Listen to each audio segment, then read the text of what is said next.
Hello everyone. Today's case is important because it deals with mental health and homelessness, which may have led to today's individual disappearing. However, he was last seen merely months ago, so there is a greater chance that he could be found and brought home. 33-year-old Christopher Ward Newton was born and raised in Edmonton, Alberta, to his 21-year-old mother, Christine Moore, eventually being the big brother to his younger siblings. Chris was said to be a perfect baby that slept well, smiled easily, and radiated happiness. From the start, he was curious and bright, talking at an early age, and eagerly exploring the world around him. He was fearless, daring, bold, and unstoppable. He was said to be the kind of child who saw the world as something to climb, explore, and conquer. He had no hesitation, no fear, only a deep, unattainable thirst for life. Little Chris was also said to love bugs and animals. He would catch snakes and lizards and call them his friends. He also loved the family pets, such as their dogs, Cheyenne and Wolf, and the cat named Panda. Christine would tell a story about when Chris was only 6 years old and he would climb a giant weeping birch tree at his grandparents' home, and when he got to the top, he would exclaim, "Look at me, Mom." And that wasn't the only time he lived fearlessly. There were so many stories. In one of them, he climbed to the top of a swing set, and then he proceeded to walk across the top like a tightrope. He was said to embrace life. He chased it and dared it to hold him back. And most of the time, it couldn't. He would build forts in the tree patches along the outskirts of their home and hop across hay bales with his friends. He loved music, especially Sum 41, and he was always found to be dancing. He would end up being the captain of his minor league hockey team as well as a kid. And when Chris was in junior high, he walked his little brother to school every day, always looking out for him. It was also said that he spoke fluent French and would listen to French radio stations to keep his language skills up. But his fearlessness came with a lot of injuries. Christine saying, quote, "Chris was happiest outdoors, building forts, climbing trees, and riding his quad for hours. He loved adventure, independence, and the beauty of nature. He had a kind heart, a thoughtful soul, and a deep love for his family and the world around him. There was the broken nose from stacking wood with a friend at the lake, and the deep gash in his shin that needed stitches after a failed bike trick, the broken arm that bent like an S from skateboarding, and torn ligaments in his ankle, again, skateboarding. When he was 12, he joined a hunting trip, eager and curious to learn. While aiming a rifle, the kick of the gun sent the scope back into his face, leaving a scar near his right eye, a mark that stayed with him, a permanent reminder of his fearless heart." End quote. As Chris became a young man, he turned his passions into work and became an arborist. He'd often send his mother pictures of his completed projects or of himself high up in the trees. Skateboarding was another passion of his, to the point that he even got a tattoo of a skateboard. On a family trip to California, he even brought along a skateboard. He also had a large collection of skate magazines and would spend hours looking at them. He also loved art and Bible scripture. Chris was said to be thoughtful, creative, and a kind of deep thinker who loved to make others laugh. But this young boy who had so much life in him began to struggle when he turned 20 years old. That year, his grandmother, who he was said to be very close with, would pass away. This devastating loss took a toll on Chris. And after this, some very concerning signs began to show in this young man. He began seeing things that weren't there, feeling things that weren't there, even though he truly believed that they were real. Christine saying, quote, "At first, he tried to make sense of it. He would call me, frantic, telling me he was carrying the cross for Jesus, that he could feel the weight of it on his back, and that he could see the scars on his own hands where the nails had gone through. He believed he was suffering for something bigger. He'd send Blaine and I videos, begging us to look at his hands, asking, 'Do you see it, Mom? Do you see what I see?' And I didn't. I couldn't. But Chris could. I watched helplessly as my son's mind became a battleground, torn between reality and the illusion his illness forced upon him. He was scared, confused, searching for meaning in a world that was being cruelly distorted before his eyes. He was only 23. He fought to hide what was happening from his friends, but his mind unraveled. It became impossible. Eventually, he only communicated through texts, sending Bible verses instead of conversation. Over time, the messages went unanswered, and one by one, they disappeared." End quote. I cannot imagine how it could feel to be a parent to watch your child who seemed like completely normal and healthy all the way up to 20 years old, just to begin to deteriorate in front of your eyes. And it is believed that Chris was struggling from schizophrenia. But due to being over 18 at this point when the symptoms set in, his family was only allowed the information that he would provide to them. They had no access to his medical information, no say in his care, and no ability to intervene when he was in a bad state of mind. And due to his mental illness, Chris began to do drugs in an attempt to self-medicate and quiet the voices in his head. And this led to even more problems in his life, including addiction, homelessness, and trouble with the police. According to research, approximately 50% of individuals diagnosed with schizophrenia also experience a substance use disorder, indicating a high rate of co-occurrence between the two conditions. This means that roughly half of the people with schizophrenia will also struggle with substance abuse issues. Also, according to this research, between 23% and 67% of unhomed individuals in Canadian cities are estimated to be living with a mental illness, with schizophrenia being a particularly prevalent factor among this population, meaning a substantial portion of homeless individuals in Canada experience mental health issues, and schizophrenia is a significant contributor to the statistics. But these numbers aren't just statistics. They are real people with real lives, real people just like Chris, who are left to navigate a world without the proper resources, with people that don't completely understand what is going on with them mentally, and they don't get the support they need. And it's just a vicious cycle because they don't really fully grasp how mentally ill they are.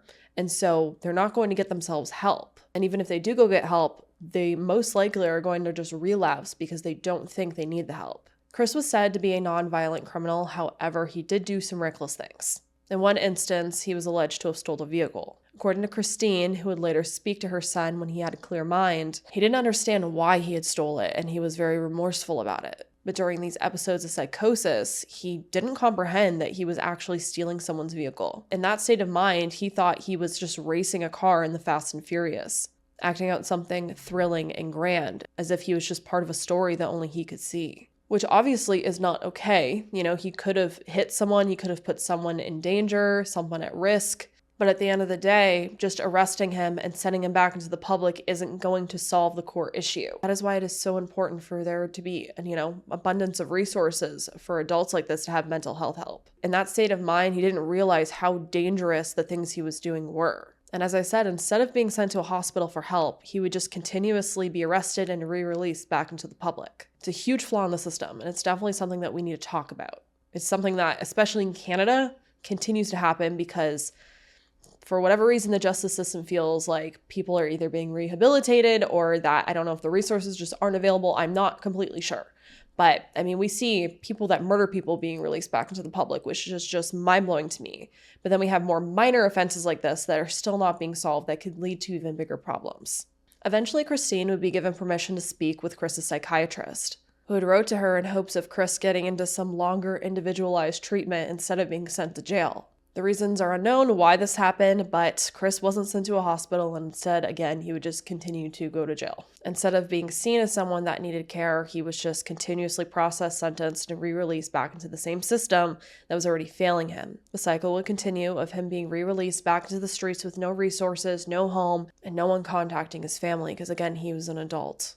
At one point, Chris would attend a breakout program in Edmonton, Alberta. And everyone hoped that this would be a turning point that would lead to something better. At first, he was settling into the program, but then very soon after, every conversation was about how noisy it was there, how the group sessions made him uncomfortable, how he just felt like he truly didn't belong there. Again, as I said, sometimes these individuals don't think they need help. They don't realize how sick they may be. And Christine tried to be supportive of her son. She tried to listen to his struggles, and she reassured him that everything would be better. Everything would get better in the end, that he would eventually settle into the program and find his footings. On weekends, Christine would drive over and spend time with Chris. Sometimes she'd take him to lunch. Other times she'd bring him home for the weekend to spend time with family. One Sunday, she said he even spent the weekend pruning trees outside, something he absolutely loved. He used to be an arborist. He loved yard work. He loved the outdoors. He even sat at the kitchen table with his siblings and painted.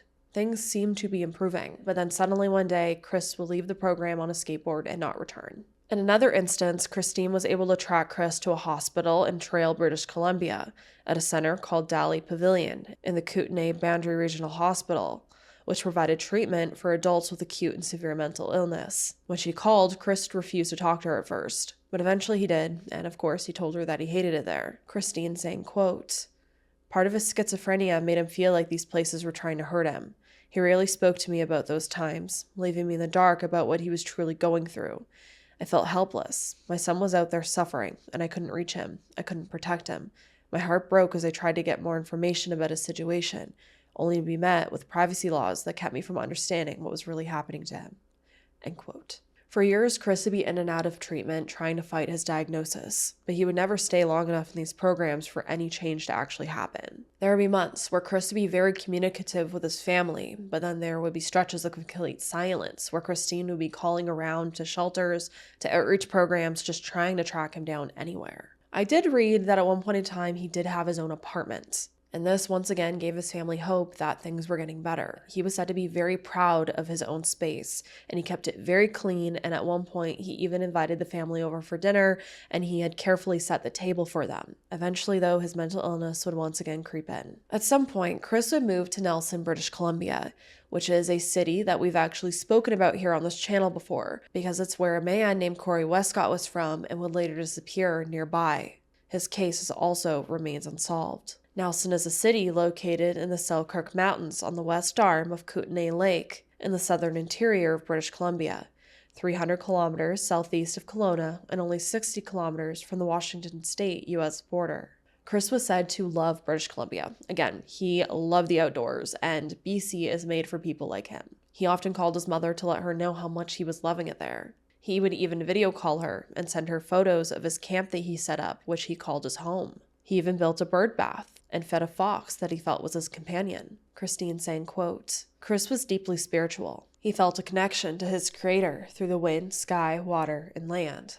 Nature wasn't just a place for him. It was his sanctuary, his way of finding peace. He would send me pictures of the little creatures that visited his camp, a raccoon he called his friend, sharing his food with it, or skunks that came by, which he believed were harmless. I can still see our old texts, me as the cautious mom warning him they could be dangerous, and him reassuring me that they were his companions, not a threat." End quote. In town, Chris would often frequent what was called the Hub, a service center and drop-in program that connected vulnerable people to outreach and basic need resources. It offered him reduction tools, coordinated access to housing, employment programs, and health services for vulnerable community members in an attempt to combat homelessness. Now, sadly, that organization would close in March of 2024. Stepping Stones was also a place that Chris frequented, which was an emergency shelter in Nelson. At Stepping Stones, he had access to nurses, as well as a personal support worker that he said was nice. In the last conversation that Christine and her son Blaine would have with Chris, it seems like he had left Nelson for some period of time but was returning, and he expressed his excitement to them. However, unbeknownst to them, when Chris would return, his camp had completely been taken down and the area surrounding it had been plowed through. I can't imagine how devastating that would be for someone that has mental health issues on top of, being homeless. That was his home, this tent that he had set up in the woods. He was camping there, although it was probably an area he wasn't supposed to be. Just anyone having their home taken away from them is going to be devastating. But then on top of that, someone with mental health issues like Chris, I can't imagine what kind of spiral that may have put him into. He was said to be a creature of habit, and now his entire routine was just completely taken from him. After this, Chris was said to be found sleeping behind an electrical box in downtown Nelson. He often carried a phone with him, but in 2022 he had stopped, making it really hard for his loved ones to communicate with him and track him down now. If he was to call his family, it would be from these shelters, but then when these shelters would shut down, the communication was nearly impossible now. August of 2024, Chris would last be seen in Nelson's downtown core. According to the homeless community in downtown Nelson, they knew Chris as Dancing Chris. That was his nickname, because he was always said to be smiling and very kind to people. The last confirmed sighting of Chris was at a Shell gas station in Nelson, where he made a purchase of just over $30. After this, there have been no transactions, no contact, and no trace of Chris. Those who knew Chris in Nelson would later tell his mother Christine about how devastated he was when his camp was taken down. And it seems like he had alluded to that there was nothing left for him in Nelson. The fact that he didn't have a cell phone and he didn't like telling people where he was or where he was going, he was an extremely private person, truly means that he could have went anywhere if he was going to leave Nelson. And that also means that almost anything could have happened to him. Now, despite Chris last being seen in August of 2024, word about Chris's disappearance wouldn't start spreading online until January of 2025, so very recently. And I want to assume that is because no one truly knew he was missing. He had been living this very transient lifestyle, he wouldn't contact everyone frequently, so it wasn't really alarming that he wasn't contacting anyone until, months started to pass and no one could find him. Because Christine was always eventually able to find him, or he would eventually contact her, or she would eventually be able to contact him somehow. But now months have gone by and just complete silence. No one has seen him since August when he made that purchase at that gas station. It was very concerning. A Facebook page would also be created to spread the word, and Christina would begin posting about her son's life in order for people to see him as a person and not just a statistic. Christine would also travel to British Columbia in an attempt to locate her son herself, and she said that the people of Nelson have opened their arms to her. Locals would offer tips, and they also guided the family to places that Chris would frequent and that he had been. They also told him the stories about dancing Chris. Christine saying, quote, "They told us he was kind, that he had a smile that lit up the darkness, that he was harmless and authentic, a man who thanked others for their generosity, even when he had little to himself. It was as if, despite his own battles, despite the relentless grip of mental illness and addiction, he still found a way to bring joy to others." End quote. In January of 2025, Christine was able to visit the spot where Chris had camped. She walked every inch of that area, searching for something that may lead to clues about Chris's whereabouts, but nothing of his was there any longer. Despite Chris's struggles, he was still said to have a big heart, a love for nature, and a unique way of seeing the world. And most importantly, he was a human.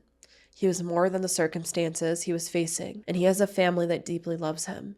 He is more than just a homeless addict with mental health issues, and he deserves to be found, and his family deserves answers. Christina's done an amazing job at humanizing her son in her posts. She's really gone into detail about who he is and who he was. I have all of them linked down below, so I recommend going and checking out not only her Facebook page for Chris, but her own as well in all of her stories and posts. I think it is extremely important what she is doing because not everyone sees individuals like Chris as people. They're not cared for as much as someone who may be successful in life. You don't look at someone who is homeless and think about their past. Think about how Chris was a normal child, a normal teenager, a normal baby. But then in his 20s, everything changed. He deserves to get the chance to, get better, to get healthier, and to be able to live a very fulfilling life. At one point he was, until his mental health stopped that from happening. So if he is out there, he still needs to be found because there is still a chance that his life can get turned around. And if something happened to him that may have just been accidental, he still deserves to be brought home to his family and buried. And if something happened to him that is criminal in nature, he deserves justice. The fact that he was living such a high-risk lifestyle makes it even more concerning that something bad could have happened to him. He could have been offered a ride by someone and taken it who had nefarious intentions. Not only addicts, but especially people who are homeless, are targeted by people like serial killers, people with bad intentions. And there is a very large and scary history of women going missing in British Columbia who live high-risk lifestyles. So what's to say that a man also can't be kidnapped? But it also could just be the fact that he decided to go start a camp somewhere else and maybe a wild animal attacked him or something, and we just don't know. But the fact that he's only been missing for 7 months means that there's a chance that he could still be somewhere out there as well. He could have decided to start hitchhiking or hiking somewhere, and he could have ended up all the way in, the Yukon for all we know, or all the way on the other side of Canada. Maybe he somehow made his way into the US. I don't know how possible that is, but there is a lot of wooded area nearby where Nelson is that I don't know if you can just wander through the forest into the US. I don't know the logistics of that, if there's just, constant surveillance and he'd immediately get captured. But maybe he was. Maybe he's in a jail cell somewhere in the US. We just don't know. Which is why it's so important to spread the word on this case. Because maybe the right person out there knows something and just doesn't know that they have that information. They might have seen him walking on a street somewhere, sleeping somewhere, and they just don't know that he's missing. I have seen countless comments of people telling me that they didn't know that this person is missing from their own city, from their own backyard, essentially. So that tells me that there's an issue about spreading the word on these cases far enough and well enough. So let's continue to try to change that. Please share out Chris's Missing Persons flyer, share out their Facebook posts, spread the word, spread his face, spread his name, because it may lead to this family getting answers. So let's take one more good look at Chris. Chris is said to be part Indigenous, described as standing 5 foot 10 inches tall, weighing 159 pounds with light brown, fine, slightly receding, and wavy and longer hair. He also has brown eyes. Chris has a skateboard tattoo on his left shoulder, a scar near his right eye from a childhood accident, and a big smile, fairly straight teeth with an overbite, as well as sparse facial hair. Chris gravitates towards black jackets, especially longer ones in winter. He often avoids shelters, preferring to camp alone and other easily accessible resources. He might ask for change or cigarettes at gas stations, Walmarts, or convenience stores. If he's experiencing psychosis, he may appear agitated, distrustful of others, or loud, but he is not violent nor aggressive. If you think you may have seen Chris or you have information of where he may be, please contact the authorities. I'll have the information down below. My heart goes out to this family. I truly, truly hope Chris is found, and I truly hope that you get answers. And as always, I hope you all stay safe out there, lock your windows and doors, and I hope to see you in the next video.